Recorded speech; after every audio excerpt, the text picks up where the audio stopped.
जीवन साथी के बारे में पता लगाना। तो कहने का मतलब सास ससुर या उनका एटीट्यूड, लव के बारे में, रोमांस के बारे में क्या होगा, कैसा होगा, उसका भाग्य कैसा होगा, उसका कैरियर कैसा होगा। अक्सर ये लड़कियों का भी क्वेश्चन रहता है कि मेरा होने वाला जो हस्बैंड होगा, वो कैरियर में कितना स्ट्रांग होगा, कितना नहीं होगा, वो कैसे पता लगाएँ? और स्पाउस के जीवन में आने से क्या परिवर्तन पॉसिबल है, क्या नहीं है और उसकी रेमेडी कैसे करें? रेमेडी का मतलब है अगर आप मेल हैं और आप देखते हैं आपके पत्नी वाले कुंडली से अगर हम देखें कि उसके स्पाउस यानी कि आपके बारे में आप जानना चाहते हो कि मेरे पत्नी के स्पाउस का कैरियर कैसा रहेगा, कोई कैरियर में बाधा तो नहीं आएगी, कोई व्यापार में बाधा तो नहीं होगी। ये अक्सर क्वेश्चन लोग पूछते हैं कि साहब मैंने तो अपनी कुंडली दिखा दी, क्या मैं अपनी पत्नी की भी दिखा दूं? कहीं ऐसा तो नहीं है कि मेरी वाइफ के ग्रह मुझ पर इम्पैक्ट डाल रहे। कई बार पत्नियां भी पूछती हैं कि कोई ऐसा ग्रह तो नहीं है जो मेरे पति का मुझे डिस्टर्ब कर रहा हो। तो हम इस चीज पर आज की क्लास में फोकस करेंगे, कौन सी ग्रह स्थिति पति या पत्नी पर इम्पैक्ट डालेगी और कौन सी स्थिति से जीवन के किस पार्ट के ऊपर उसका इम्पैक्ट सबसे ज्यादा आएगा। इसकी टेक्निक के बारे में हम पता करेंगे। तो सिंपल क्या करना है आपने, D9 कुंडली के 7th हाउस को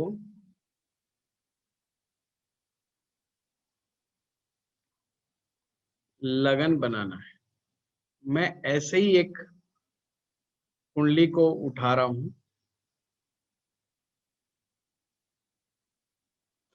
एक कुंडली मैंने बना दी,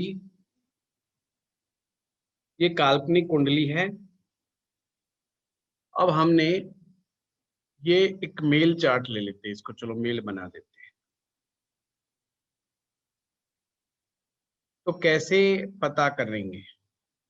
सिंपल सी बात है, आइए इसको ड्रॉ करते हैं।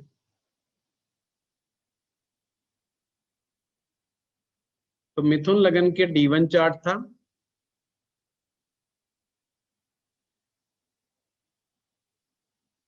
और धनु लगन D9 चार्ट।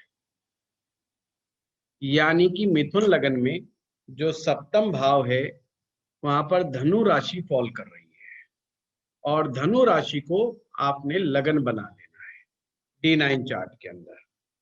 ये D9 चार्ट, सॉरी उसको D1 नहीं लिखना, D9 लिखना, सॉरी। ये D9 चार्ट है और इसको हम स्पाउस का चार्ट मान रहे हैं जो हम बनाने जा रहे हैं।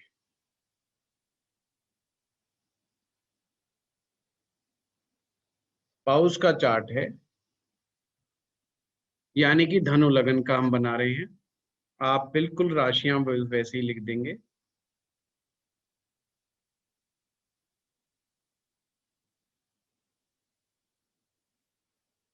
अब जो ग्रह D9 कुंडली में जिस भी राशि में हूबहू आपने उसी राशि में उसे रख देना है।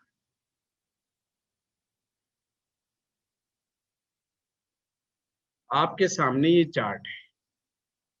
अब हम क्या दे ढूंढ रहे हैं?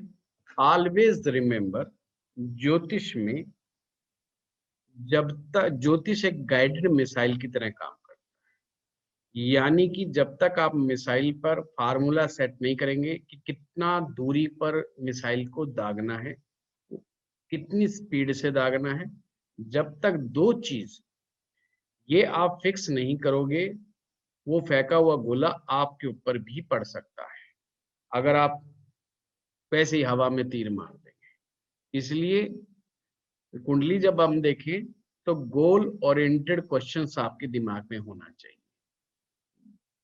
टारगेट आपको पता होना चाहिए कि गोल क्या है, टारगेट क्या है आपका, क्या चीज अचीव करना चाह रहे हो आप इस कुंडली से, वो मुद्दा है।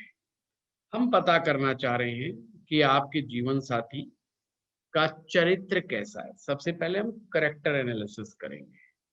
करेक्टर में लगन का स्वामी, लगना लॉर्ड, सन एंड जुपिटर, ये तीन चीज मिलकर के डिसाइड करती हैं कि एक व्यक्ति का चरित्र कैसा है। अब जो ये मेल का D9 चार्ट था, अब जो हमने चार्ट बनाया ये उसकी पत्नी का चार्ट हो गया एक प्रकार से। ये मेल व्यक्ति यानी कि मर्द पूछ रहा है कि मेरे पत्नी का चरित्र कैसा होगा। तो आपके सामने ये चार्ट है। हम करेक्टर के लिए फार्मूला बनाया कि लगन का लॉर्ड, सूर्य और बृहस्पति की स्थिति, उत्तम स्थिति उसके चरित्र को स्ट्रॉन्ग बनाएगी, तीनों चीजें मिलकर के। तो इस पर कैसे एनालिसिस करेंगे। और अगर फीमेल चार्ट है तो मेल के बारे में भी बिल्कुल हुबहू यही टेक्निक यूज होगी। और वहां पर ये तीन फार्मूला, मतलब कि लगन का लॉर्ड की स्थिति, सूर्य की स्थिति और जुपिटर की स्थिति, आपको पता लग जाएगा कि कैसी है। आइए अब हम देखते हैं गुरु लगन की स्थिति। लगन में कैसे ग्रह बैठे हैं, शुभ ग्रह बैठे हैं, और लगन में शुभ ग्रह बैठे हुए हैं, और लगन पाप कर्तरी योग में भी विराजमान नहीं है। अब हम देखें इसका जो लॉर्ड है, लगन का लॉर्ड अपने से दसम बैठा है। और हमने यहाँ पे ये नहीं कहना कि ये पाप कर्तरी है, यहाँ पे नहीं लगेगा, क्योंकि हम केवल स्ट्रेंथ को आंक रहे हैं। पानी के लिए बोतल, केवल हम स्ट्रेंथ को चेक कर रहे हैं। तो हमने यहाँ कहना है लगन का लॉर्ड दसम में बैठा है, इसका मतलब स्थिति स्ट्रांग है। अब हम दूसरे पॉइंट पे जाएंगे, सूर्य कहाँ बैठा है। तो हम देखते हैं कि सूर्य प्रथम लगन स्थान पर बैठा हुआ है, और लगन जो है पर बैठा हुआ ग्रह अपने आप में स्ट्रांग माना जाता है। खास करके धनु लगन बना है और सूर्य जैसा ग्रह विराजमान है तो बहुत ही उत्तम है। तो लगन लॉर्ड पॉजिटिव है, तो हम यहाँ लिखते जाएंगे। सन पॉजिटिव है। जुपिटर कैसा है, अब हम देखेंगे जुपिटर कैसा है। तो हम देखते हैं कि जुपिटर बैठा तो बहुत अच्छा है, परंतु एक तो शनि की दृष्टि है, एक मंगल की दृष्टि है। क्या शनि और मंगल की दृष्टि गुरु पर इंपैक्ट डाल पाएगी। शनि भी देखता है और मंगल भी देखता है, तो यहां पर प्रश्न आएगा बिल्कुल भी नहीं। ऐसा कुछ नहीं है कि गुरु इनसे पीड़ित हो जाएगा। शनि देव की एक बहुत अच्छी फिलॉसफी है।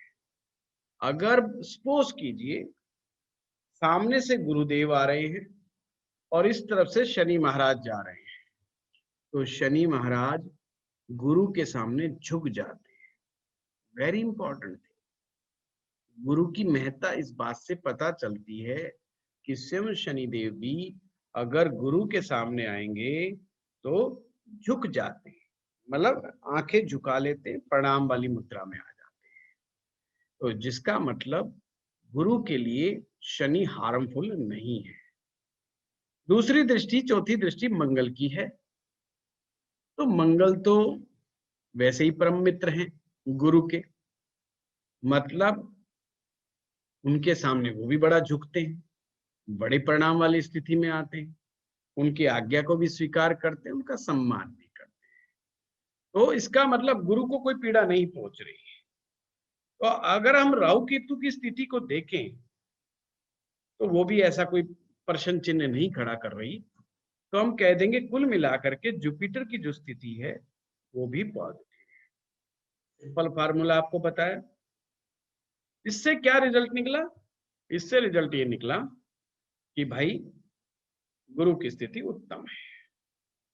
तो रिजल्ट निकला कि ये महिला चरित्रवान है। अब यहां पर प्रश्न उठता है कि चरित्रवान क्या है।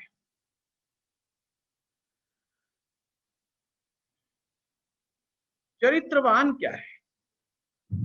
चित्र से चरित्र, चित्र से चरित्र। चित्र का मतलब एक और है कि जैसा इंसान बाहर से दिखाई देता है वैसा ही चित्त से भी हो, वो चरित्र है। यानी कि जैसा इंसान बाहर से दिखाई दे वैसा ही इंसान वो अंदर से हो, तो वो चरित्र कहलाता है। अब वो अच्छा है वो बुरा है वो एक अलग बात है। चरित्रवान का मतलब है अच्छे चरित्र से है, बुरे चरित्र से नहीं है, अच्छे चरित्र से है। आचरण जिसका अच्छा है वो चरित्रवान है। अंदर से जिसका चित्त अच्छा है वो चरित्रवान है। हमारे इंडियन सोसाइटी में कोई भी महिला पर पुरुष के साथ जाए या कोई पुरुष पर महिला के साथ जाए उसे अच्छी निगाहों से नहीं देखा जाता और उसको चरित्रवान नहीं माना जाता। पर ज्योतिष की डेफिनेशन थोड़ा सा भिन्न है। जो चरित्रवान वो है जिसका अपनी इंद्रियों पर कंट्रोल हो, वो चरित्रवान है। अर्थात वो इंद्र के समान है। इंद्रिय इंद्र से आया है, जिसका इंद्र के समान। इंद्र के समान इंद्री कैसे? जैसे स्वतंत्र प्रकृति का है इंद्र, वो भोग विलास में तुरंत एंटर कर जाता है। इसी प्रकार से हमारी इंद्रियां जब हमारे कंट्रोल में नहीं होती तो हमें व्यभिचार के मार्ग पर ले जाती है। व्यभिचार का मतलब होता है जहां पर आप इस चीज की परवाह नहीं करते कि मेरा धर्म क्या कहता है, वैवाहिक धर्म मेरा क्या कहता है, तो वह, जब आप इस चीज की परवाह नहीं करते तो वह चरित्रहीन कहलाता है। तो इस कुंडली से निकल कर के आया ये महिला बहुत ही चरित्रवान है। अब प्रश्न उठता है कि इस महिला का दिमाग कैसा है, मस्तिष्क कैसा है। गुरुजी, मुझे एक हाँ जी। प्रश्न पूछना था। है जी। नमस्कार जी। हाँ नमस्कार। नमस्कार गुरुजी। हाँ जी। हाँ गुरुजी, बृहस्पति के ऊपर तो राहु का दृष्टि है ना? कौन बोल रहे हैं? जी मैं जयदेव चक्रवर्ती। ज्योतिष नहीं है, राहु की 5वीं दृष्टि होती है ना। द्वादश। द्वादश नहीं होती है, 5वीं होती है, 7वीं होती है, 9वीं होती अच्छा गुरुजी, है। ठीक है। ठीक ठीक है गुरुजी। तो यहाँ पर हम लगन के लॉर्ड को देखेंगे, क्योंकि दिमाग तो ऐसे ही पता चलेगा। वो मैंने कहा 10वीं में बैठा है, बहुत बढ़िया बैठा है, पर वास्तव में डिस्क्रिप्शन नहीं खींचा गया था पहले, अब खींचा जाएगा। गुरु पर मंगल का प्रभाव है। अब समझिए वो गुरु कैसे है, वो गुरु कैसे है। गुरु मंगल का भी कुछ गुण लेंगे, कुछ गुण ज्यादा नहीं लेंगे, ये ध्यान रखना। कुछ गुण वो शनि से लेंगे। शनि से गुण आएगा धैर्य का, शनि से गुण आएगा संन्यास का, शनि से गुण आएगा वैराग्य का, शनि से गुण आएगा गूढ़ता का, और मंगल से क्रोध का। धैर्य और क्रोध दोनों चीजें भिन्न है, पर दो चीजें एक साथ कैसे हो सकती है? एक साथ हो जाती है। ऐसा व्यक्ति कुछ समय तक बहुत धैर्य रखता है, बड़ा देखता रहता है, सहन करता रहता है, पर जब उसको लगता है कि अब अति हो रही है किसी चीज की, तो फिर जब वो क्रोध में आता है तो बहुत भयंकर क्रोध में आ जाता है। जैसे आप भगवान शिव को देखते हैं, भगवान शिव जब समाधिस्थ होते हैं, जब ध्यान में होते हैं, शांत चित्त स्वरूप। आप हमेशा भगवान शिव को एक शांत चित्त स्वरूप में योग मुद्रा में देखते हैं, ध्यान मुद्रा में देखते हैं, समाधि की अवस्था में देखते हैं। और वही शिव जब किसी बात से क्रोधित होते हैं तो तांडव नृत्य करते हैं, और जैसे जैसे वो प्रकृति में तांडव नृत्य करते हैं वैसे वैसे प्रकृति में उथल पुथल हो जाती है, और देवी देवताओं को आकर के हाथ जोड़ करके नमस्कार करके उनका स्तुति वंदन करना पड़ता है, फिर जाकर के उनका मंगल शांत। बस कुछ इसी प्रकार के गुरु हैं। अब इसका मतलब क्या हुआ? कि आपकी पत्नी धैर्यवान होगी, गूढ़ होगी और वैराग्य उसके अंदर भी होगा। गुस्सेल होगी पर एनर्जेटिक होगी, काम करती रहेगी, एनर्जीफुल होगी। लगन में सूर्य बुध बैठा है, इंटेलिजेंट होगी। बुध बैठा तो उसी सूत्र पे आ जाओ आप। बुध का लगन पर बैठना बड़ा अच्छा है, बड़ा उत्तम है। अब इसको आप D1 की तरह ट्रीट करना है, क्योंकि ये D9 है नहीं एक्चुअल में, ये तो टेक्निक है। आपने D1 की तरह इसको कर कीजिए। तो आप पाते हैं कि बुध अगर लगन में किसी अन्य ग्रह के साथ बैठा हुआ है तो भगवान श्री हरि विष्णु का आशीर्वाद है इनके ऊपर। विष्णु जी का आशीर्वाद का क्या मतलब हुआ? सीधा सीधा मतलब हुआ, इस महिला के पास भाग्य के अंदर अगर हम देखने का प्रयास करें तो भगवान श्री हरि विष्णु की तरह ऐसी महिला पुरुषार्थी होती है और भाग्य उसका बड़ा साथ देता है। विष्णु जी का आशीर्वाद का मतलब होता है कि दूसरे लोगों का लालन पालन करने का शक्ति या सामर्थ्य, कई लोगों का पेट पालने में सक्षम। कि अगर ऐसी महिला को एक बड़े परिवार की जिम्मेवारी भी मिले तो बड़े प्यार से अपनी उस जिम्मेदारी को निभाती है।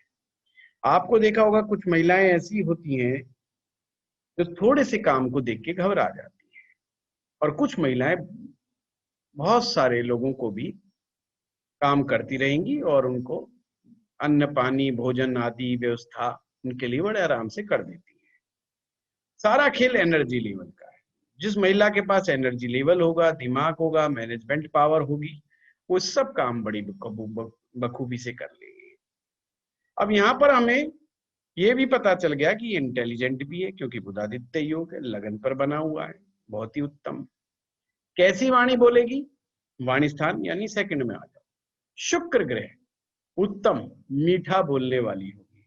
पर पता लगाएं, ये मीठा बोलती बोलती क्या कड़वा भी बोल सकती है? फिर देखिए मंगल की दृष्टि आ गई, अष्टम दृष्टि। कहती है शुक्र तो मीठा बुलवा रहा है, परंतु मंगल दृष्टि दे रहा है, कभी कभी बहुत कड़वा बोलेगी और बहुत ही जजमेंटल हो जाएगी, या फोर्सफुल्ली लैंग्वेज बोलेगी, फोर्सफुल लैंग्वेज का इस्तेमाल कर देगी। पर आभार के लोगों से हमेशा सर्वदा मीठा बोलेगी। बाहर के लोगों का तात्पर्य मेरा है जो भी जान पहचान के या मिलने वाले या रिश्तेदार, उनसे बड़ा मीठा बोलेगी, बड़ा स्वीट बोलेगी। परंतु हो सकता है मंगल की अष्टम दृष्टि घर के अंदर बहुत कड़वा बोलने वाली, या जिससे भी वो चिढ़ जाएगी उसको ये बहुत ही कड़वा बोलेगी, हो सकता है एब्यूसिव लैंग्वेज हो जाए। तो ये दृष्टि का परिणाम है। अब तीसरे भाव में आए तो उसका लॉर्ड शनि है, और शनि अष्टम में बैठा है, बहुत अच्छी बात नहीं है। इसका मतलब क्या है? केतु ग्रह बैठा है, उसके छोटे भाई बहन के ना होने का चांसेस है, या तो खुद वो बहुत छोटी है, सबसे छोटी है भाई बहनों में, मतलब उसका कोई छोटा भाई बहन नहीं है, और होगा भी तो उनका आपस में हिसाब किताब अलग हो जाएगा, रुस्सा मनाई हो जाएगी, कहानी खराब हो जाएगी। अब हमने देखना है चौथा भाव कैसा है। गुरु की दृष्टि है। ऐसी महिला के भाग्य में बड़ा मकान, बड़ी जमीन, बड़ा जायदाद, प्रत्येक प्रकार की लग्जरी का सुख है। इसका मतलब अगर ये उस पुरुष की पत्नी बन जाती है तो उस पुरुष के पास भी ये सारी चीजें साधन उपलब्ध होंगे। अगर मान लीजिए अगर किसी कारण से पुरुष का चौथा भाव कमजोर पड़ जाता है पर पत्नी का चौथा भाव मजबूत हो जाए तो भी उस व्यक्ति को कुछ ज्यादा नहीं। ये पति पत्नी के दोनों के मिलने की कहानी। अगर पांचवें भाव को देखें तो मंगल अपने से तीसरा चला गया और चंद्रमा जैसा शुभ ग्रह बैठा है। पंचम भाव में चंद्रमा का शुभता, ये ध्यान रखना, जिन लोगों का चंद्रमा पंचवें भाव में और नवें भाव में होता है वो थोड़ा सा फ्लेक्सिबल होते हैं, सॉफ्ट होते हैं और अच्छे व्यवहारिक होते हैं। दिमाग को अक्सर ठंडा रखने की कोशिश करते हैं, प्रैक्टिस करते रहते हैं अक्सर दिमाग को ठंडा रखने। और पंचम भाव का शनि तीसरे में, सॉरी मंगल, संतान को लेकर के स्ट्रगल कराएगा, संतान को लेकर के स्ट्रगल करा सकता है। छठे भाव का स्वामी शुक्र, शुक्र को देखें तो अपने से नवम गया। शुक्र का नवम में जाना, अगर ऐसी महिला नौकरी करना चाहती है तो बहुत अच्छे तरीके से कर सकती है। परंतु यहां ध्यान देना पड़ेगा कि यह पाप कर्तरी दोष भी है। एक तरफ सूर्य बैठा, एक तरफ केतु बैठा है, तो यहां पर उसको बाधाओं का सामना करना पड़ेगा। प्रोग्रेस भी करेगी पर बाधाओं के साथ प्रोग्रेस करेगी।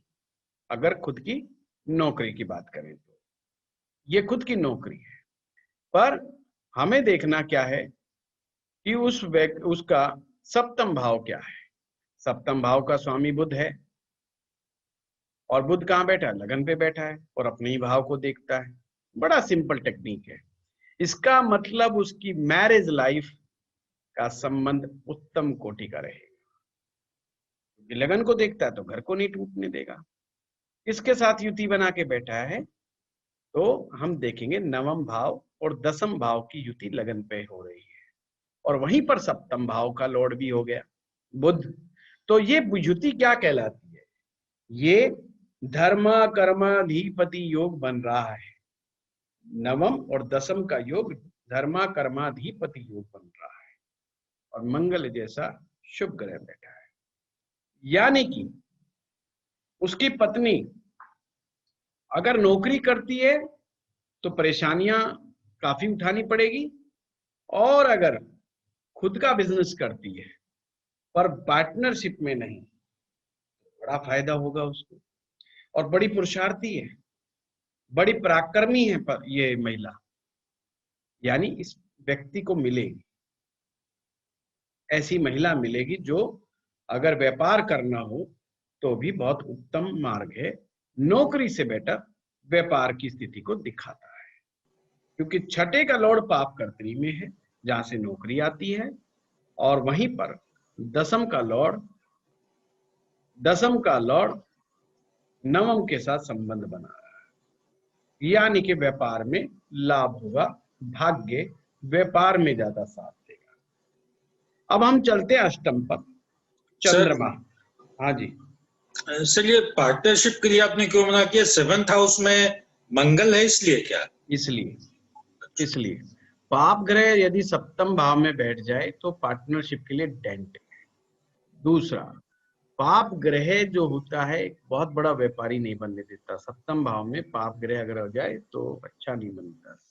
शनि में पाप ग्रह छठे भाव में अगर पाप ग्रह बैठा होगा तो वह फिर व्यापार की संभावनाओं को बढ़ा देता है,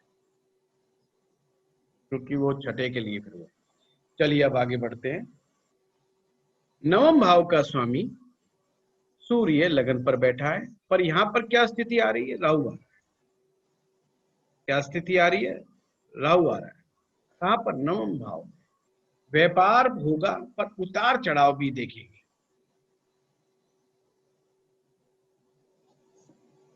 पितृदोष का प्रभाव उसके ऊपर भी माना जाए। पितृदोष के दुष्प्रभाव की वजह से मानसिक चिंताएं बराबर बनी रही। राहु की 5वीं दृष्टि सूर्य पर और बुध पर है, तो सूर्य पर आने से भी यहां पर पितृदोष की स्थिति बनती है। पितृदोष बिना मतलब तनाव में रखता है। बिना मतलब का मतलब क्या निकल के आया था कुंडली में कि बड़ा घर होगा, जमीन होगी, जायदाद होगी, लग्जरी का हर सामान होगा, खुद का अपना काम होगा, धंधा होगा, धन अच्छा कमाएगा, सारी चीज अच्छी है, पर फिर भी तनाव होगा, फिर भी थोड़ा रिजर्व नेचर होगा, फिर भी थोड़ा कम बोलने वाली होगी। कम बोलने का मतलब क्या है? कम बोलने का मतलब ये, जब उसको जरूरत होगी कम्युनिकेट करने की तो ही कम्युनिकेट करेगी, अदरवाइज नहीं करेगी। इससे आपको पूरा पता चला। दसम को मैं बता चुका हूं, दसम में गुरु जैसा ग्रह बैठा है और उसका लॉर्ड लगन में बैठा है। स्थिति बहुत उत्तम है, कोई दिक्कत वाली बात नहीं। 11वां भाव डिजायर की फुलफिलमेंट, क्या इच्छा पूर्ति होगी इसकी महिला की? तो शुक्र है, शुक्र अपने से चौथा बैठा है, पर शनि के साथ शनि की दृष्टि है और शुक्र की दृष्टि है, सॉरी मंगल की दृष्टि। अब शनि की दृष्टि यह है तो सारी डिजायर तो पूरी होगी पर देरी से होगी। ऐसा नहीं कि वो जब चाहे जब हो जाएगी, देरी से होगी। इच्छा पूर्ति है पर देरी से है। मंगल की दृष्टि क्या करती है? शुक्र के ऊपर। यहां पर इसको एक्टिव तो करके रखती है शुक्र को, पर कहीं ना कहीं विवाद भी हो जाता है। क्या किस लिए होगा विवाद? अपनी इच्छा पूर्ति करवाने के लिए जिद पकड़नी पड़ेगी, विवाद करना पड़ेगा जब होगा।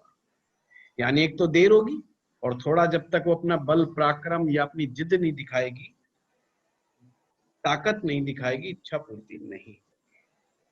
इसी प्रकार से 12वां भाव मंगल का निकल करके आ रहा है और देखिएगा ये षडाष्टक योग बन रहा है। षडाष्टक योग बन रहा है क्योंकि मंगल सप्तम भाव में है। क्या दिखाता है षडाष्टक का मतलब? फिजिकल रिलेशनशिप को लेकर के चैलेंज रहेगा। क्यों रहेगा? क्योंकि उसका गूढ़ स्वभाव है, वैराग्यवादी है, सेपरेटिव नेचर है, रिजर्व नेचर है, ज्ञान के मामले में बहुत बढ़िया है। अब यहां पर अगर हम इसको D9 से मैच करना पड़ेगा, इसके पुरुष का खुद का क्या हिसाब किताब है। तो 12वें में देखें तो 12वें का लॉर्ड शुक्र कहां चला गया? 8वें में। 8वें में तो मैंने कहा था स्थान परिवर्तन योग मान्य है, परंतु यहां पर स्थान परिवर्तन योग नहीं बना। क्या बना? विपरीत राजयोग जिसे आप बोलते हैं, पर इसे यहां पर राजयोग शब्द का नाम नहीं देंगे। वैसे तो नवमांश कुंडली में राजयोग देखे जाते हैं, देखे जाने का नियम है, तो हम इसे कहेंगे विपरीत योग बन रहा है। विपरीत का तात्पर्य मतलब आप समझते हैं, कई बार मैं बता चुका हूं कि विपरीत परिस्थितियां बार बार उत्पन्न होती रहेंगी, फिर उसके कई सालों के बाद जाकर के मामले को ठीक होना पड़ेगा। अगर हम D1 ये देख रहे हैं स्पाउस के चार्ट को, तो देखेंगे मंगल मरणासन। मंगल मरणासन का तात्पर्य ये है कि मंगल की स्थिति ठीक नहीं है, प्लेसमेंट ठीक नहीं है, यानी कि मंगल का सप्तम भाव में बैठना ठीक नहीं है। और अगर D9 में देखें पत्नी को, ये देखते हैं तो यहाँ पर हम क्या देखते हैं? मंगल लगन पे बैठा है सेम, और यहाँ पर भी उसको इम्पैक्ट। दोनों पति पत्नी गुस्सेल हैं, दोनों पति पत्नी गुस्सेल, आमने सामने सूर्य और मंगल बैठे, दोनों उग्र। फर्क इतना है कि पत्नी उग्र कभी कभी होगी, पति हमेशा उग्र अवस्था में मिलेगा। तो ये एक जीवन साथी के बारे में पता लगाने का एक अच्छा आसान टेक्निक है। इसमें ज्यादा गोल गोल नहीं घूमना, आपने D1 के फार्मूले लगा देने हैं। जैसे कोई आप D1 देखते हो, आप अपने अपने कुंडलियों पर प्रैक्टिस करेंगे तो आपको इससे संबंधित चीजें सारी की सारी समझ में आने लगेगी। सबसे अच्छा तरीका यही है, सबसे पहले कैरेक्टर के बारे में फाइंड आउट करने की आवश्यकता है। तो एक एक पॉइंट लेकर के चलेंगे तो आपको धीरे धीरे सारी बाकी टेक्निक भी समझ में आ जाए। अगर आपको समझना है कि सास ससुर क्या है, हमने D9 चार्ट को पकड़ लिया। D9 चार्ट स्पाउस आपका, ये स्पाउस है सप्तम भाव, जीवन साथी लिख लो इसको, जीवन साथी सप्तम भाव ने दिया। जीवन साथी की मां सास कहलाती है। आपके जीवन साथी की मदर जो है सास कहलाती है। तो आपने क्या देखना है? 4 तक गिनना है। स्पाउस की मदर देखी जाती है 4th हाउस से। और ध्यान रखें कारक चंद्रमा रहेगा। पिता फिजिकल, पिता कैसे? 10th स्थान, अपने से 10th, यानी सप्तम से 10th। ये D9 में देखना है, ये ध्यान रखिएगा, ये उस चार्ट में नहीं देखना, ये आपने D9 में देखना है। तो यहां पर ससुर आ जाएंगे, यानी कि 4th भाव में ससुर आ जाएंगे और सास 4th भाव में आ जाएंगे, यानी कि सप्तम से 4th, यानी कि कुंडली के 10th भाव। D9 का दशम भाव, अब आप ऐसे समझिए, D9 का दशम भाव सास को दिखाता है और D9 का फोर्थ भाव ससुर को दिखाता है। यानी कि आपके जिसका भी आप D9 चार्ट देख रहे हैं, तो यहां पर अगर हम देखें कि कौन हु विल डोमिनेट यू और हु विल सपोर्ट यू, आपकी सास या आपके ससुर डोमिनेट करेंगे या आपको सपोर्ट करेंगे। चलिए सबसे पहले चौथे से शुरू करते हैं हम लोग। चौथे में हम देखेंगे कि कौन सा ग्रह बैठा हुआ है।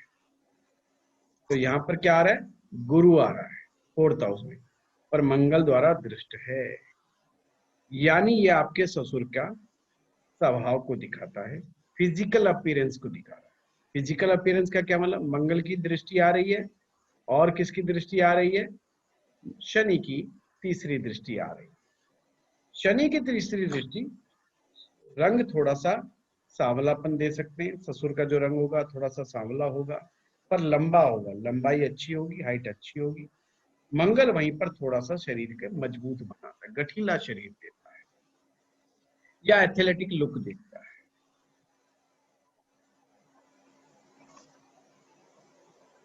पर गुरु चतुर्थ में बैठा हुआ है, सामान्यतः बड़ा समझदार मिलेगा, गूढ़ मिलेगा, कम बोलने वाला मिलेगा, पर इंटेलिजेंट मिलेगा, ज्ञानी मिलेगा, पर वो भी थोड़ा सा सेपरेटिव आदमी, गुस्से में आएगा पर कभी कभी। यानी जैसा आपने अपनी वाइफ का बारे में पता किया था, कुछ ऐसा ही। अगर हम यहां पर बात करें सास की, तो सास नंबर 12 गुरु आमने सामने बैठा है। यहां पर हम दृष्टि नहीं देखेंगे, सीधा देखेंगे कि गुरु दशम को देखता है, गुरु की बराबर दृष्टि पड़ रही है, तो सास बहुत उत्तम हो जाएगी। इसका मतलब सास जो होगी बहुत सपोर्टिव होगी, उसकी बहुत ज्यादा सपोर्ट सिस्टम में रहेगी। ये कौन है, ये लगन है, लगन का लॉर्ड तो बुध बैठा है। तो बुध से यानी कि खुद से सास कहां पर बैठी है, अपने से चतुर्थ बैठी है, जो सुख देने वाली, मन को शांति देने वाली ऐसी सास इस जातक को मिलेगी। ससुर कैसे मिलेंगे, वो भी बड़े अच्छे व्यक्ति होंगे, विद्वान होंगे, समझदार होंगे, गहराई में बैठ सोचने वाले होंगे, पर कभी कभी उग्रता भी आ जाएगी। इसका मतलब तंग नहीं करेंगे। पर सपोज करो यहाँ पर पाप ग्रह बैठ जाते, तो फिर वो आपको तंग करते, आपके साथ पंगे लेते, आपके साथ दिक्कतें ज्यादा पैदा हो जाती। इस तरह से आप चीजों के बारे में भी पता कर सकते। उस कुंडली से हमने पत्नी के बारे में पता कर लिया, पत्नी के चरित्र के बारे में भी पता कर लिया, कुछ नहीं करा, हमने D9 के सप्तम भाव को लगन बना। इस स्थिति से हमने पत्नी के बारे में पता लगा। अब हमने सीधा सीधा D9 से सास ससुर को भी पकड़ लिया, और इस तरीके से आप देख पाएंगे। अक्सर लोगों को ये रहता है कि क्या मेरी पत्नी का मेरे परिवार वालों के साथ संबंध कैसा है। तो D9 में आप अष्टम भाव ससुराल का है। किसकी ससुराल, आपकी पत्नी की ससुराल। जो आपकी पत्नी की ससुराल है वो आपका घर है, आपका कुटुंब है।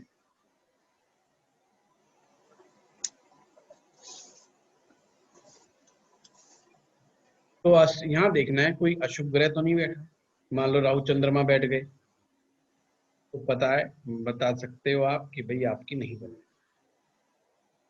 ये चीज आप D1 चार्ट में भी देख सकते हो, क्रॉस चेक कर सकते हो, पर वहां पे सेकंड हाउस से देखा जाएगा। बस ध्यान इस बात का रखना है।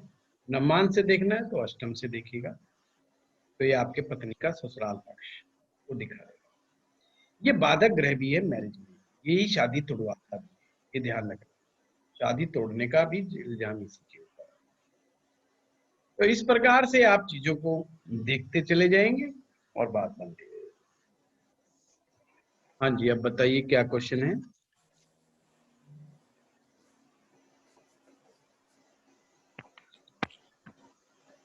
ठीक है, दिमाग में कोई प्रश्न है तो सर सबसे पहले जब हैंड कैरेक्टर रेज की बात कीजिएगा हो रही सारे। हैं जी? जब कैरेक्टर की बात हो रही थी, जी तो उस समय में जब आपने जुपिटर को देखा लगन लॉर्ड की तरह पे, तो आपने दृष्टि की बात नहीं की। और जब आपने इसको तीसरे पैरामीटर के तौर पे देखा कि लगन लॉर्ड, सन एंड जुपिटर, तो जब जुपिटर को आपने डिस्क्राइब किया तो उसमें दृष्टि की बात हो रही थी, शनि की और मंगल की दृष्टि। जी, तो ऐसा क्यों सर? टाइम को बचाने के लिए, सिंपल। तो लगन के लॉर्ड को जब देखेंगे तो भी वो चीज जब देखेंगे। कहा प्रताप जी की D1 चार्ट की तरह देखना है तो दृष्टि हर एक पे लगेगी। ठीक तो सर, मैंने नहीं कहा कि सूर्य की दृष्टि सप्तम पर पड़ रही है, तो उसको एक्सप्लेन करने में बड़ा टाइम लगेगा। ठीक सर, और ठीक वो सर, बिल्कुल D1 है, मतलब बहुत ही बेसिक है। तो ठीक इसलिए सर, मैंने जल्दी से दौड़ाया ताकि मैं आप लोगों के फिर प्रश्न भी ले सकूं। अगर राइट सर, देखिए इस क्लास में मैं इसीलिए टेक्निक की बात ज्यादा करूंगा ताकि टेक्निक समझा दूं, आप उसमें सारी चीज लगा के चलिएगा, समझो बात को।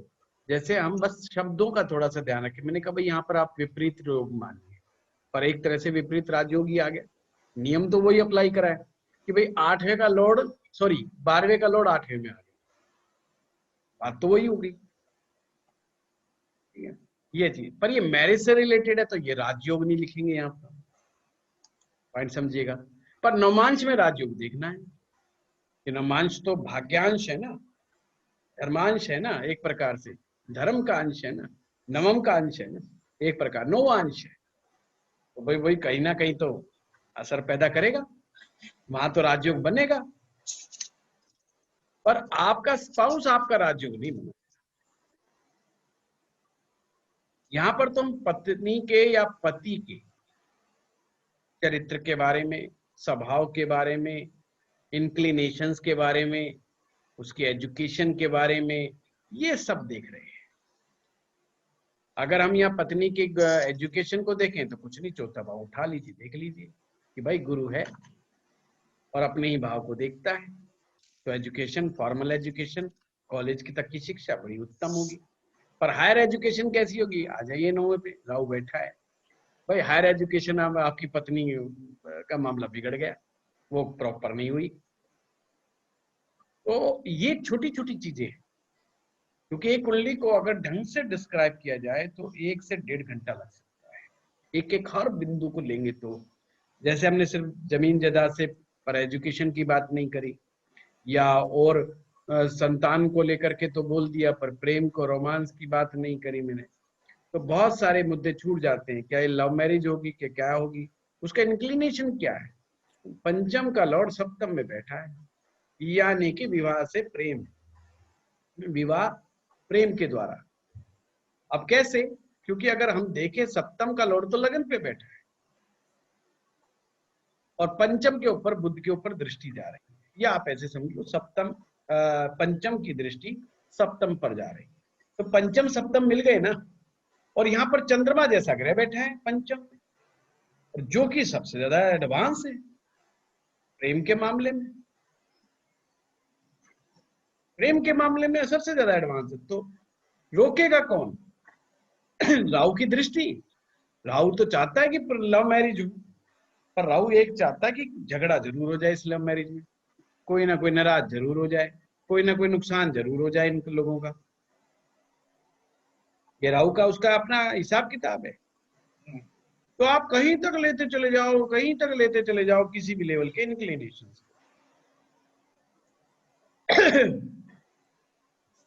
हाँ रविंदर जी।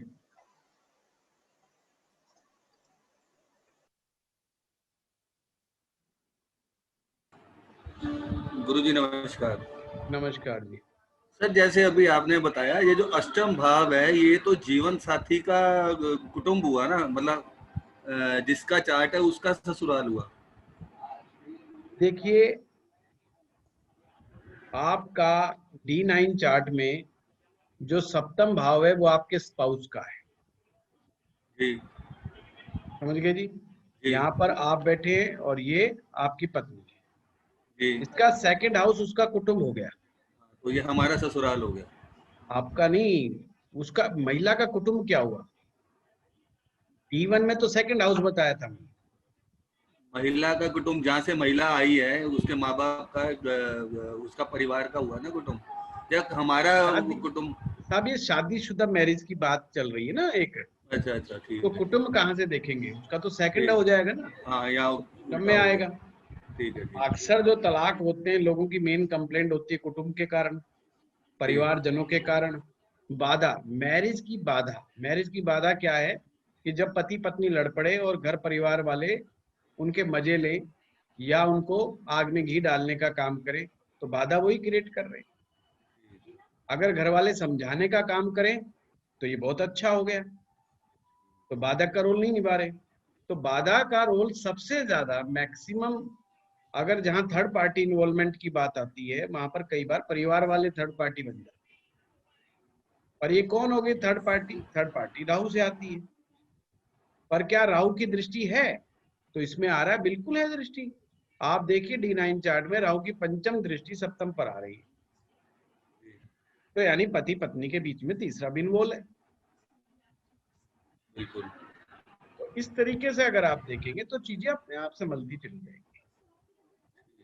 तो D1 फिर का हमारा ससुराल कौन सा हुआ फिर इसमें? Second house?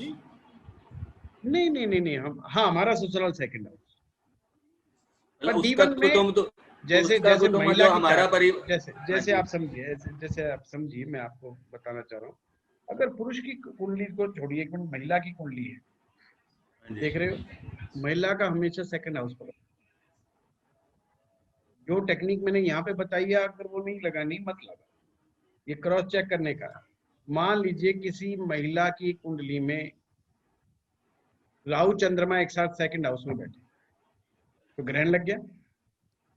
Okay. वो महिला छटपटाती रहेगी पहले दिन से ही कि मुझे ससुराल से अलग होना है, और एक बार अलग हो गई तो वापस नहीं जा सकती उसको। अब रीजन जॉब है, काम धंधा है या झगड़ा है, कुछ भी हो सकता है। कई बार दोनों हो जाते हैं, झगड़े भी हो जाते हैं और काम की वजह से भी वो अलग अलग हो जाते हैं। तो लड़की की कुंडली में मंगल बैठ जाए दूसरे में, राहु चंद्रमा या शनि या पाप ग्रहों का असर पड़ जाए, या कोई नीच का ग्रह वहां बैठ जाए, या कोई वक्री ग्रह बैठ जाए।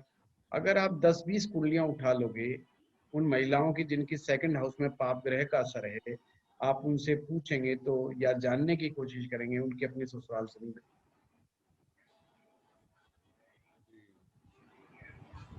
तो हमने यहाँ पर उस तरीके से उसको हम लेकर के चल रहे हैं। अब यहाँ पर क्या हो गया, धनु लगन, यहाँ पर D9 का धनु कौन हो गया? आपकी वाइफ हो गई। उसके बारे में हम पता कर रहे हैं, तो यानी कि हमने सप्तम से देख रहे हैं ना हर चीज को। मैं इस पॉइंट को यहां से भी क्लियर कर सकता था, मैं सीधा सप्तम से रेफरेंस मान के घुमाना शुरू कर देता, पर कुछ लोग उसमें कंफ्यूज हो सकते थे, क्योंकि हो सकता है मैं भी बोलने में पंचम को नवम, नवम को पंचम बोल जाता।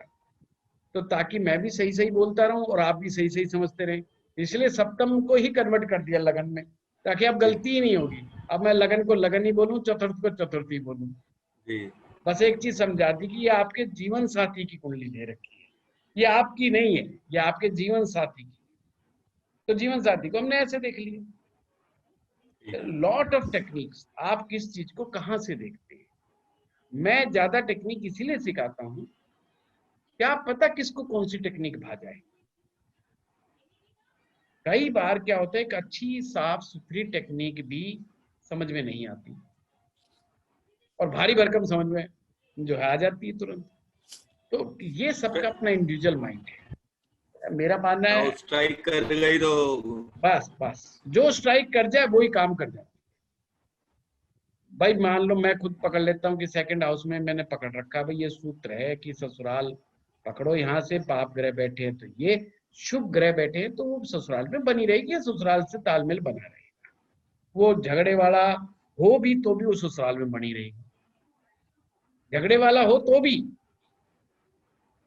सेकंड हाउस का लॉर्ड अगर पाप ग्रह के साथ बना हुआ है तो वो दिक्कत पैदा हो जाएगी उस महिला को, ससुराल से नहीं बनेगी। आप अपनी कुंडलियों को देख लीजिए, सेकंड हाउस में पाप ग्रह बैठा हो और सेकंड का लॉर्ड पाप ग्रह के साथ बैठा हो, उनकी अपने ससुराल से नहीं बनेगी। सर या तो दृष्टि भी हो, मंगल की दृष्टि, शनि की दृष्टि तभी भी खराब हो जाती है? थोड़ा खराब हो जाती है, खराब हो जाता है। दृष्टि का मतलब तो ये हुआ ना, सलाह उसको खराब मिल रही है।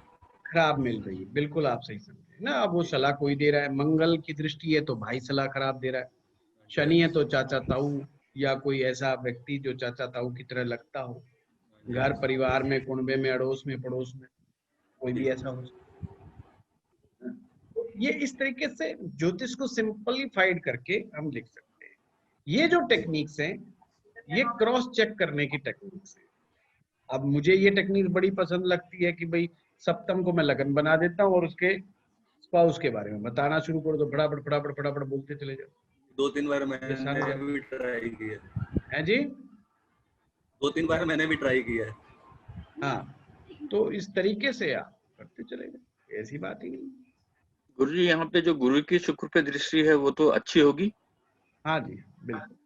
लेकिन गुरु बादकेश का काम नहीं करेगा, वैसे नहीं मानेंगे।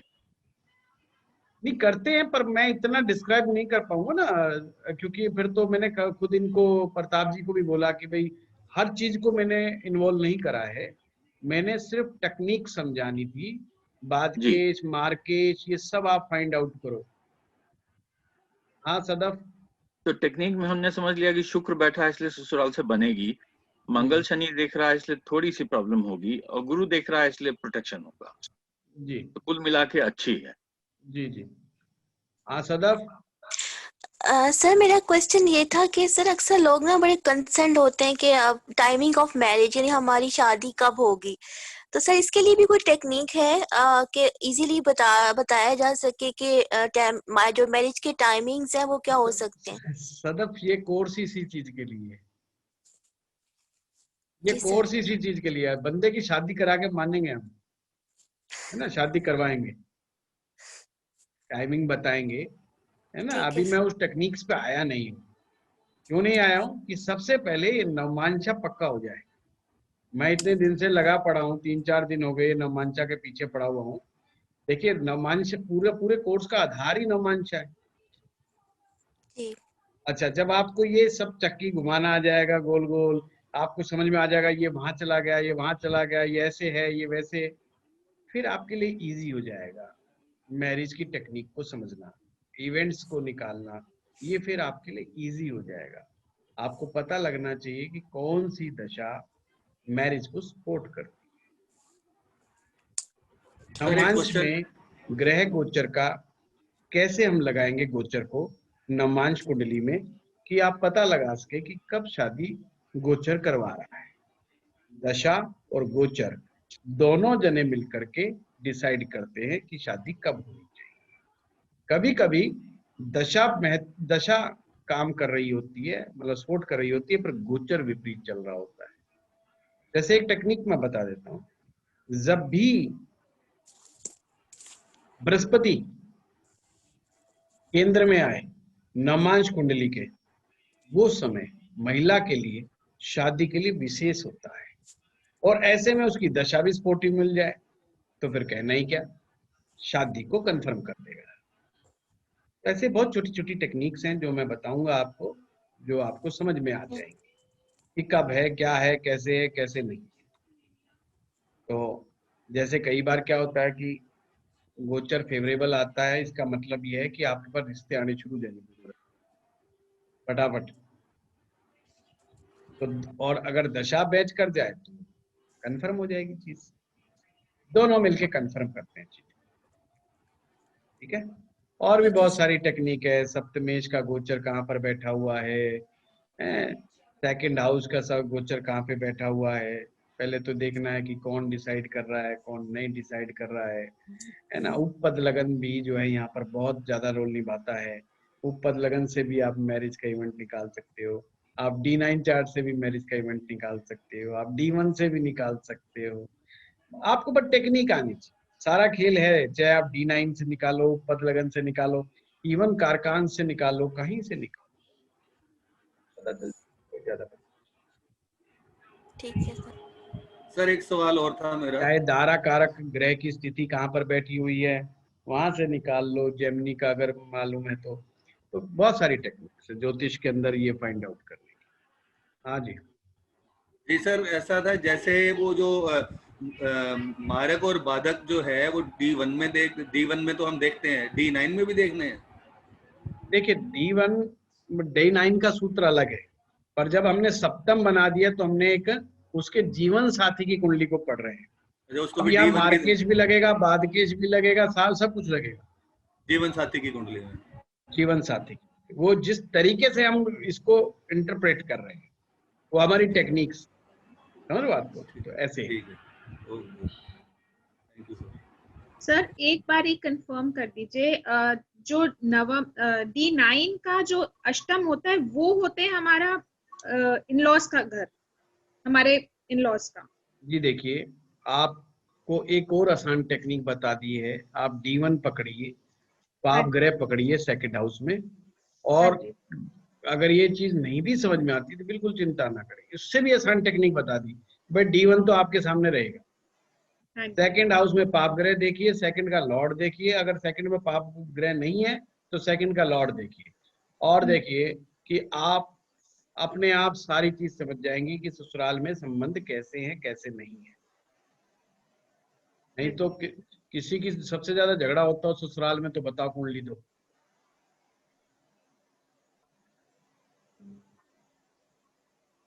लेडीज आगे आए, ससुराल का झगड़ा सर मैं झगड़ा तो नहीं करती, पर सर मेरी कुंडली दे सकती हूँ। अरे उर्मी जी, आप कहाँ चक्कर में पड़ रही हो, मैं झगड़ा सिद्ध कर दूंगा खाम खाई। फिर तो सर मैं चुप हो जाती हूँ। आपका मिथुन लगन है तो चंद्रमा। नहीं sir D9, sir D9 chart में मेरा 1 है एरीज। D9 नहीं उर्मी जी, मैं D1 की बात कर रहा हूँ। D1 से पता लगाया है टेक्निक। ये देखो, एक सिंपल सेकंड हाउस का मैं दृश्य प्रस्तुत करता हूँ। अच्छा, पर मैं झगड़ा नहीं करती, प्रॉमिस। नहीं, हम मान रहे हैं उर्मी जी, हम आपकी बात भी मान रहे हैं। जुपिटर एंड मून, बात तो अब गुरुजी की मानी जाएगी गुरुमी जी। देखिए अब वीनस नहीं, ऐसी बात नहीं, काल्पनिक कुंडली है, चिंता ना।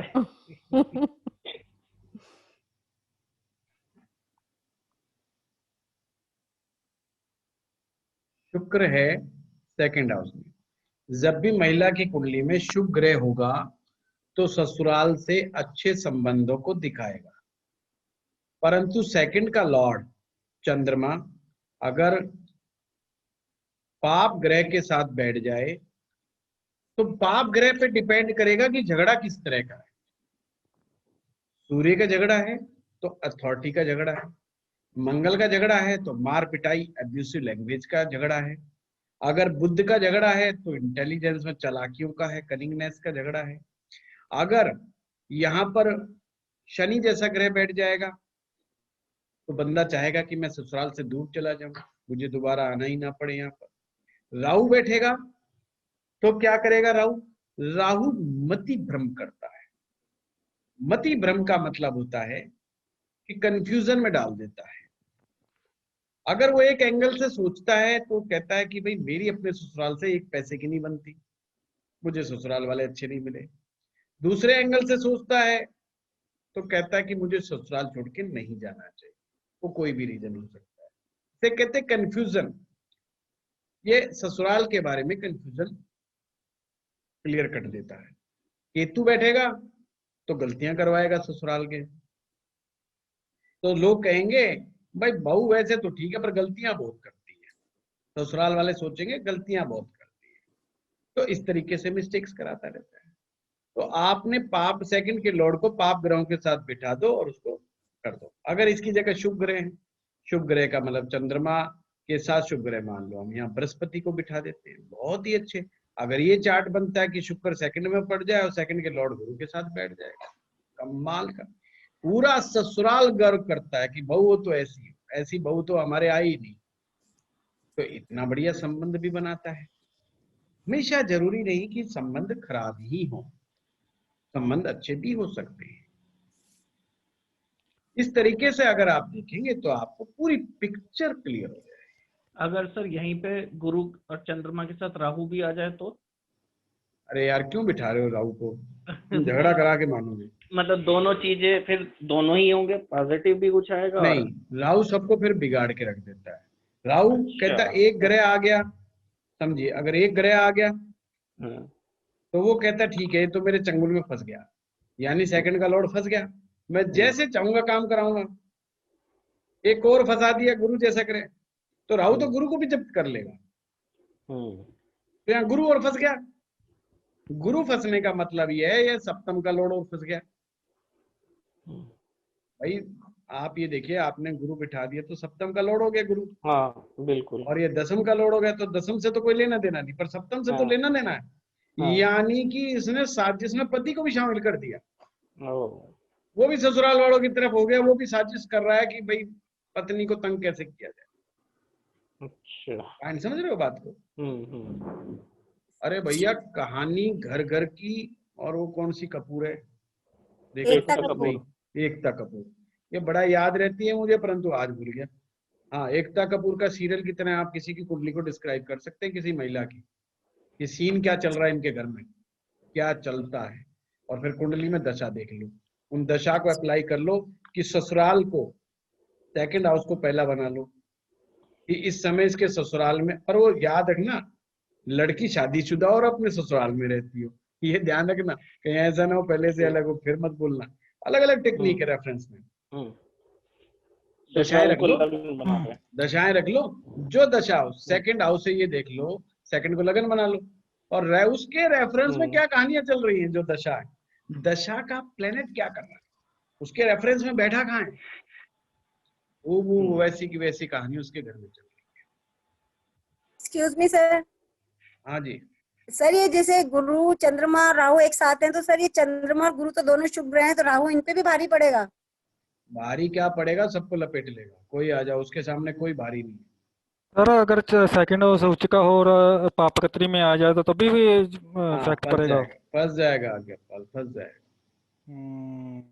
सर एक क्वेश्चन है जी सर, जैसे हम काउंट करते हैं नॉर्मली, ये सेकंड से थर्ड हाउस में अगर राहु नहीं भी है, जैसे पहले आपने कहा था गुरु और चंद्रमा बैठे हैं, तो चंद्रमा अपनी राशि से थर्ड हाउस में बैठा है, तो थर्ड हाउस तो वैसे ही अच्छा नहीं काउंट होता, तो उस समय इफेक्ट क्या देंगे? वो तो है, वो आप ठीक कह रहे हो, मैं आपके से बिल्कुल सहमत हूँ कि सेकंड का लॉर्ड अपने से तीसरा गया तो स्ट्रगल तो दिखाई देता है, मशक्कत तो दिखाई देता है। मशक्कत किसे मानते हैं? मशक्कत कहते हैं कि हमें अपने ससुराल वालों को साथ संबंध अच्छे रखने के लिए टेक्निक के साथ काम करना पड़ेगा, एफर्ट्स के साथ काम करना पड़ेगा, कि वो इतने सहज नहीं है जैसे हम अपने घर में रहते हैं तो सहज स्थिति में रहते हैं। देखिए ससुराल का मतलब है उसने अपना घर छोड़ दिया है और वो दूसरे के घर में आ गई है, जो अल्टीमेटली उसी का घर होने वाला है और कानूनी रूप से उसका घर भी है, नो डाउट। पर कहने को शुरुआती दौर में कहा जाता है भाई वो अपना घर छोड़ गई, ये दूसरे का घर है।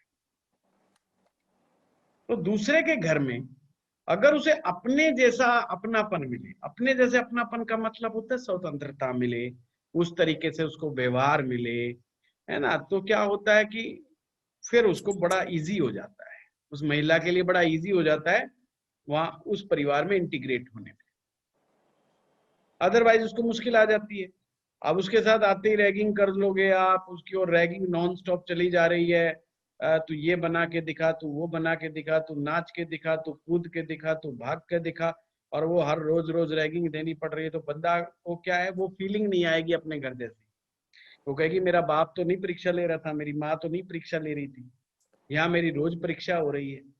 तो क्या होता है कि एक समय के बाद इंसान का फिर दिल भर आता है, यार ये तो बड़ा भारी चक्कर है। आपको प्लानिंग बनाने पड़े टैकल करने के लिए सिचुएशन को, तो ये सहज स्थिति नहीं है। समझो बात को? जैसे हम अपने परिवार में अपनी बेटियों को पालते हैं, क्या वैसे ही ससुराल में उसको वैसा ही वो चीज मिलेगी? वो चीज हम यहाँ पर देख रहे हैं। अगर गुरु जैसा ग्रह होगा तो बिल्कुल देगा, उन्हें परवाही नहीं होगी कि ससुराल वालों को। जैसे अक्सर मिडिल क्लास फैमिली में ये सबसे बड़ा चैलेंज है, मिडिल क्लास फैमिली में, मिडिल क्लास में आजकल लड़कियों को इस तरह से पाला जाता है, कई बार तो लड़कों से ज्यादा बेटर सिचुएशन में पाला जाता है। Better situation in the sense उनके ऊपर कोई डांट डपट इतनी नहीं रखता। जैसे कि लड़की सो रही है सुबह 10 बजे तक, 11 बजे तक, और बड़ी हो गई है तो उसकी आदत खराब हो गई है। आदत खराब हो गई तो बड़ी हो गई है तो डोमिनेट करने लगी है, और अपमान तो उसने जरा सा सहन किया ही नहीं। क्यों नहीं किया? ये उसकी गलती नहीं, माँ बाप की गलती थी। थोड़ा थोड़ा ट्रीटमेंट बच्चों को देते रहना चाहिए इस बार। और आजकल बच्चे 1 या 2 मुश्किल से होते हैं तो माँ बाप घबरा जाते हैं, पता नहीं नाराज ना हो जाए, ये ना कर ले, वो ना कर ले। इस चक्कर में हम ढंग से बिगाड़ते हैं बच्चे को। अब वो वहां जाके भी बेचारी से कैसे उठा जाएगा? अब मिडिल क्लास आदमी की सोच उल्टी है। वो सोचता है मेरी बेटी सोती रहे 10 बजे तक, और पर बहू 5 बजे उठ जाए। अगर बहू 5 बजे नहीं उठ रही है, 6 बजे नहीं उठ रही है तो नालायक है।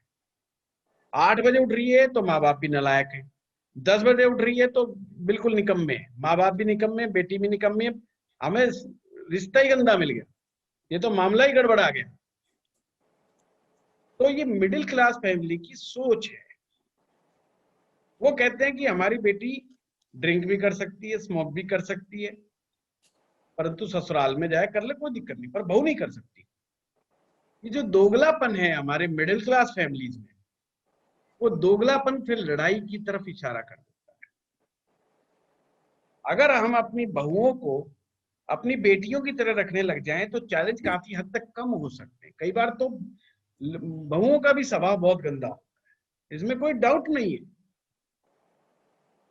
परंतु कहीं ना कहीं मिडिल क्लास फैमिली में सिचुएशन भी ऐसी क्रिएट की जाती है कि सामने वाला इरिटेट ज्यादा हो जाए।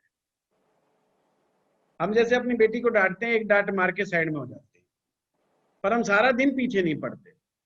पर कई बार हम बहू के पीछे 2-2 घंटे तक लगे रहते हैं, पीछे पड़े रहते हैं। फिर कोई आने जाने वाला होगा, उसके सामने बुराई करना शुरू कर देते हैं। बस जी क्या बताए, आपको बता नहीं सकते, बस बहू कैसी आई है, नहीं बताओ ना बहू कैसी है, अजी बस बता नहीं सकते। बता तो दिया उसने, आपने ये बात कह के कि हम बता नहीं सकते। पड़ोसी समझ गए, हाँ बस कोई बात नहीं बहन जी, कोई बात नहीं, होता है ऐसा ही होता है। फलाना नंबर जो है ना वहाँ 302 वाला, वहां तो उससे बड़ा मामला है। वो भी बेचारी बता नहीं सकती, आज तक बोल ही नहीं पा रही, जबान ही नहीं निकल रही जब से बेटे की शादी करी है। बता तो दिया, और कैसे बताते? तो सास कहेगी नहीं मैंने तो बोला हो तो बताओ कुछ भी। अब ये जो सिचुएशन है इरिटेटिंग है, इरिटेट कर, फिर खुद ही गैप बना लेंगे बहू के साथ, खुद ही गैप बना लेंगे। अरे बहू गंदी आ गई, छोड़ो गैप। क्या हम उसको अपने माँ बाप की तरह जो है उसको समझाते हैं, उसका हाथ पकड़ करके बताते हैं? क्या सास ढंग के रोल अदा नहीं कर पाती है? अगर वो उसे अपने बच्चे की तरह ट्रीटमेंट देना शुरू कर दे तो काफी वो नई लड़की माइल्ड हो सकती है। क्योंकि हर लड़की एक बार तो ये सोचती है ये मेरा नया जन्म है, मेरा नया घर है, हर चीज नई है, और मेरा पति मेरे लिए बना है, मेरा केयर टेकर है। ये गड़बड़ है। हमारे परिवारों में वो चीजें नहीं होती हैं। हम नशेड़ी बच्चों की शादियां कर देते हैं, हम इम्पोर्टेंट बच्चों की शादियां कर देते हैं। बस जी घर बच जाए, घर तो बच जाए पर दूसरे का तो बर्बाद कर दिया आपने। वो सिचुएशन कैसे करेंगे? माँ बाप में जब तो हिम्मत नहीं होती, झूठ सच बोल करके शादी कर देते हैं, बताते नहीं एडिक्टेड बंदा है, सैडिस्ट बंदा है। कौन कहता है जी मेरा बेटा सनकी है? कहता ही नहीं। हमारे एक है पड़ोस के अंदर मामला, छोरे जो है 36-37 साल के हो गए, कहते जी शादी नहीं करनी, माँ चक्कर काटती रहती जी पंडित जी कोई बात। अरे भाई वो खुद शादी नहीं करना चाहता, क्यों उसके पीछे पड़ेगा, क्यों धक्का? ये मैंने कहा निहाल नहीं करेगा जो आने वाली है, बेकार आदमी, क्या समझाऊं? अजी ना घर बस जाए। अरे घर कैसे बस जाएगा? ये बसाएगा तो बसेगा ना, ये तो तुम्हारे सिर चिप जाएगा। और मैंने कहा निश्चित रूप से, मैं आज तक तुम्हारे पति से नहीं मिला, पर इसका बाप भी ऐसे ही होगा। कहती हाँ जी इसका बाप भी ऐसे ही है, मैं सारी जिंदगी दुखी रही। मैंने कहा भाई वो लीनियज है, वो परंपरा आ रही है ना, डीएनए, वो डीएनए ऐसा था। तू निभा गई, पर हो सकता है आने वाली पीढ़ी नहीं निभाएगी। नहीं निभा रहे आजकल। क्या कर लेगी, पर तू शादी मत कर तो ज्यादा बेटर है, उसकी भी रह जाएगी। कल को ये तो नहीं मिले बोलेगा मैंने जबरदस्ती करवा दी। जो ये कह करके कहे कि जबरदस्ती करा रहे हो तो पक्का आपके ऊपर ही पड़ेगा वो। क्यों अपना बुढ़ापा खराब कर रहे हो? क्योंकि उसका अट्रैक्शन नहीं है, उसका शुक्र कमजोर है। किसी भी लड़की से मिलेगा, लड़की में वो अट्रैक्शन आएगा ही नहीं। आपने कभी कभी देखा होगा कि लड़का लड़की दिखाए, माँ बाप ने झगड़ा कर लिया, पर लड़का लड़की ने एक दूसरे को पसंद कर लिया। अब लड़का लड़की लड़ रहे हैं कि हम तो शादी करेंगे तो यही करेंगे, और माँ बाप साथ में कहते भाई झगड़ा बंद करो, इनकी करा दो शादी। क्या था? लड़के का शुक्र मजबूत था, लड़की का मंगल मजबूत था। ये अट्रैक्शन, मंगल और शुक्र एक दूसरे को खींचते हैं, खिंच गए दोनों आपस में एक दूसरे के प्रति, लड़ मरे अब इस बात के लिए कि भाई शादी करेंगे तो यही करेंगे। जिस लड़के का शुक्र कमजोर होगा, कैसे लड़कियां और स्त्रियां उसकी तरफ आकर्षित होंगी? ये पॉसिबल ही नहीं है। और कोई बेचारी ने चलो भाई इग्नोर कर दिया, मारो भाड़ में जाने तो, कोई मजबूर है भाई, हमारी भी नहीं हो रही, हमारी कौन सा हो रही है, कर लो तो एक बार समाज से बचने के लिए शादी कर ली जाती है, फिर 6 महीने बाद, साल बाद, 2 साल बाद, 3 साल बाद वो स्थितियां बनी रहती है। फिर पत्नी कहती है मैं भागूं, पति कहता है मैं भागूं। ये हमारे सामान्य परिवार की दुर्दशा है, हमारे मिडिल क्लास फैमिली की गलत सोच का दुष्परिणाम है। हमारे घर में, परिवारों में शादी का बीज, शादी का पौधा ढंग से उगाया ही नहीं जाता, उस पौधे की परवाह नहीं की जाती, और उसको ये मान लिया जाता है कि ये तो होना है, हो जाएगा, अपने आप ही उग जाएगा। जैसे कोई नीम का पेड़ हो, पीपल का पेड़ हो, अपने आप कहीं लग गया, दीवार में से निकल आया, चलता रहेगा। ध्यान नहीं देते हम अक्सर। पर आम के पेड़ को हम बड़ा सींचते हैं, सेब के पेड़ को हम बड़ा सींचते हैं, अन्य फलों के पेड़ को बड़ा सींचते हैं, उसकी क्यारी लगाएंगे, उसको बनाएंगे, उसका वो करेंगे। क्या हम नीम का पेड़ भी ऐसा लगाते हैं? नीम तो अपने आप ही उगाते हैं। तो हम इन नीम के पेड़ की तरह ट्रीटमेंट करते हैं शादियों में।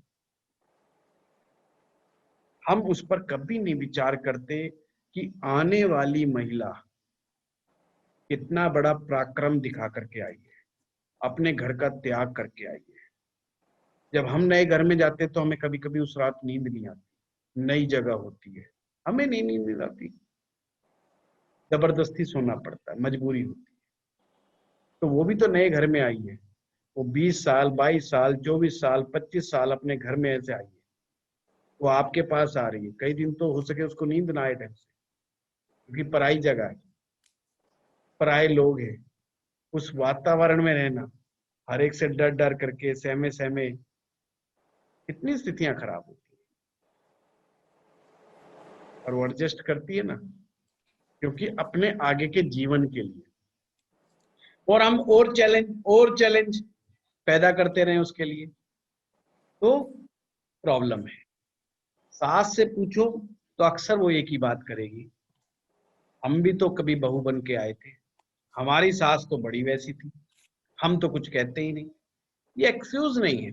मान लिया कि आप बहुत दुखी थे, आपकी सास ठीक नहीं थी, पर इसका मतलब ये तो ठीक नहीं कि आपने भी वही ललिता पवार वाला रोल अदा करना। ये जरूरी तो नहीं है कोई, ये कोई शास्त्र में तो नहीं लिखी कि जैसी सास आपकी सास हो वैसी आप बन के दिखाओ।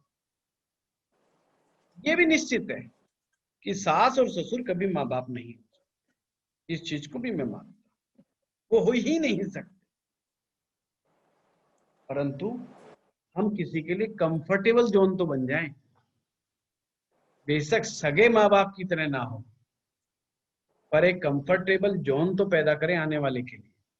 वो हम नहीं पैदा करते, क्योंकि पति को तो ससुराल में कभी कभी जाना है, साल में 1 बार चला जाएगा, नई शादी 3 बार चला जाएगा, फिर दूसरी साल 2 बार हो जाएगा, तीसरी बार 1 बार हो जाएगा, चौथे साल से हो जाना ही बंद कर देगा। या तो उसका झगड़ा हो चुका होगा इन 3 साल में, या उसका मन ही हट लेगा किसी न किसी बात। और नहीं भी ऐसा होगा तो भी लोग कहेंगे अरे यार ये तो बार बार चक्कर काटता रहता है ससुराल में, क्या सोचा जाएगा यार, ये तो खाली ये निकम्मा आदमी जो रोज लेता है ससुराल में आ जाता है सामान उठा करके। वो चीज किसी भी कारणवश उसको कम जाना पड़ता है, यानी उसको अपने सास ससुर के साथ कम जो है उसका हिसाब किताब होता है। तो महिला को ज्यादा पिसना पड़ जाता है कई बार, वह स्थिति फिर उसके इरिटेशन होगी, फ्रस्ट्रेशन होगी, वो पति पे निकलेगी, फिर दोनों में झगड़ा होगा, तो कई बार परिवार ही बाधक बन जाता है बहुत ज्यादा। ठीक है, thank you. Thank you sir. Thank you. Thank you sir. Right.